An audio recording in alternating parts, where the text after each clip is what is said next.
खबरों के express way से आगे रुक करते हैं सियासी ढाबे का, जहां आज की सबसे दिलचस्प खबर मौजूद है। अंबेडकर की सियासी विरासत को लेकर ऐसी जंग मची है कि सारे राजनीतिक दल उन्हें अपना बताने से नहीं चूक रहे। कांग्रेस पार्टी ने अमित शाह पर अंबेडकर के अपमान का आरोप लगाया, तो बीजेपी भी कांग्रेस को अंबेडकर विरोधी बताने से पीछे नहीं हट रही। यूपी के मुख्यमंत्री योगी आदित्यनाथ ने प्रेस कॉन्फ्रेंस करके बीजेपी को बाबा साहेब अंबेडकर और संविधान का सच्चा रखवाला बताया और कांग्रेस के अंबेडकर विरोधी होने का आरोप भी लगाया।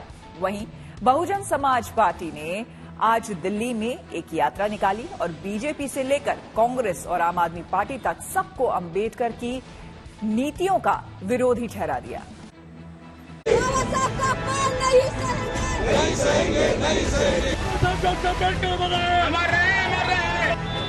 स्मारक कब बने?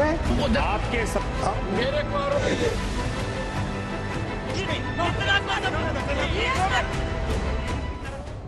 संसद में गृह मंत्री अमित शाह के अंबेडकर पर दिए गए बयान पर सियासत खत्म होने का नाम नहीं ले रही। कांग्रेस ने आज एक बार फिर देश के अलग अलग हिस्सों में प्रदर्शन किया और बीजेपी को घेरने की कोशिश की। सालों बाद बीएसपी भी सड़क पर अपनी मौजूदगी दर्ज करा रही है। दिल्ली और लखनऊ में बीएसपी के कार्यकर्ताओं ने प्रदर्शन किया। बीएसपी का कहना है कि कांग्रेस और बीजेपी दोनों अंबेडकर विरोधी हैं।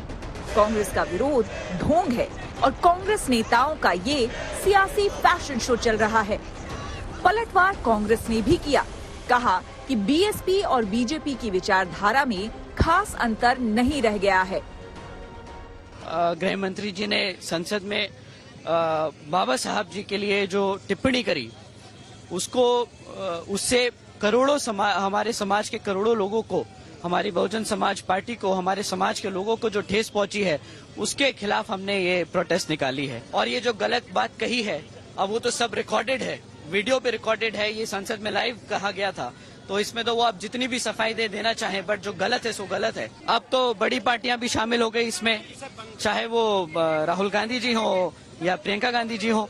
अब दोनों ही नीली साड़ी और टी शर्ट पहन के फैशन स्टेटमेंट देने लगे हैं। पहले कॉन्स्टिट्यूशन की किताब लेके घूमते थे, उसके एवज में हमारे समाज को गुमराह किया, अब फैशन स्टेटमेंट दे के हमारे समाज को गुमराह करने की कोशिश कर रहे हैं। अगर कांग्रेस पार्टी मुद्दा न बनाई होती तो बीएसपी भी चुप रहती। 2 दिन तक चुप रही बीएसपी।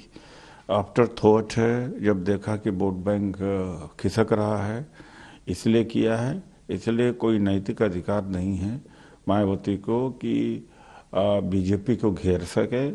इसलिए कि 2022 के चुनाव में भी कहा था कि भारतीय जनता पार्टी भले जीत जाए, लेकिन समाजवादी पार्टी नहीं जीत जाना चाहिए। उस विचारधारा वाले लोगों ने अपमान किया, उस विचारधारा के साथ मायावती हैं।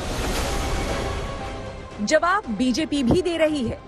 आज लखनऊ में यूपी के मुख्यमंत्री योगी आदित्यनाथ ने मीडिया से बात की और कांग्रेस पर अंबेडकर विरोधी होने का आरोप लगाया। कांग्रेस, जिसका इतिहास देश के अंदर भारत के दलितों और वंचितों का अपमान करना, जिसका इतिहास तुष्टीकरण के आधार पर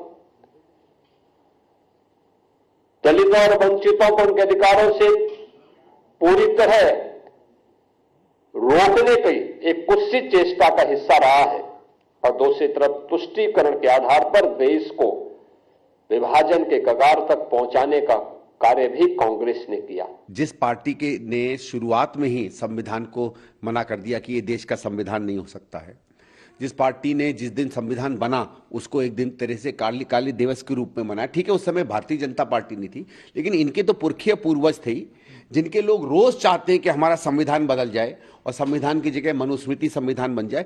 वो संविधान की कस्में कैसे खा सकता है? इस वोट यज्ञ में समाजवादी पार्टी के अध्यक्ष अखिलेश यादव ने भी बयानों की आहुति दी, अंबेडकर के अपमान को मुद्दा बनाया और बीजेपी से माफी की मांग की। रक्षा कवच का काम करता है संविधान, हमारे लिए, आपके लिए। याद रखो यार, संविधान रक्षा करता है, हमें आपको इस बात और जानबूझ करके भारतीय जनता पार्टी अपमान करना चाहती है। ये तमाम वो लोग हैं जिन्होंने कभी सम्मान नहीं किया संविधान का, लोकतंत्र का, बाबा साहब भीमराव अम्बेडकर का। जो बीजेपी के लोग केवल एक नहीं, बीजेपी के सभी लोगों को माफी मांगनी चाहिए। अम्बेडकर विरोधी अम्बेडकर को क्या पता है कांग्रेस पार्टी को? कांग्रेस पार्टी ने क्या अम्बेडकर के नाम पर किया है? पंडित जवाहरलाल नेहरू से आज तक कांग्रेस पार्टी ने अम्बेडकर का अपमान किया है। अम्बेडकर को अगर सम्मान, डॉक्टर भीमराव अम्बेडकर को सम्मान अगर किसी ने दिया तो भारतीय जनता पार्टी की सरकार ने दिया। उनको भारत रत्न की उपाधि किसने दी? दिया क्या कांग्रेस पार्टी ने किसी? बाबा साहेब अम्बेडकर के नाम पर इन दिनों गजब की सियासी होड़ लगी है। मुद्दा दलित वोट बैंक का है। कोई इसमें पीछे नहीं छूटना चाहता। बहुजन समाज पार्टी को यूपी की सियासत में वापसी का एक मौका दिख रहा है। बीजेपी को डर है कि दलित वोट बैंक खिसकने ना लगे। विपक्ष को लग रहा है कि इसके जरिए वो सरकार की जड़ें हिला सकते हैं। कुल मिलाकर सभी अपनी अपनी साधने में लगे हैं। Bureau report, good news today.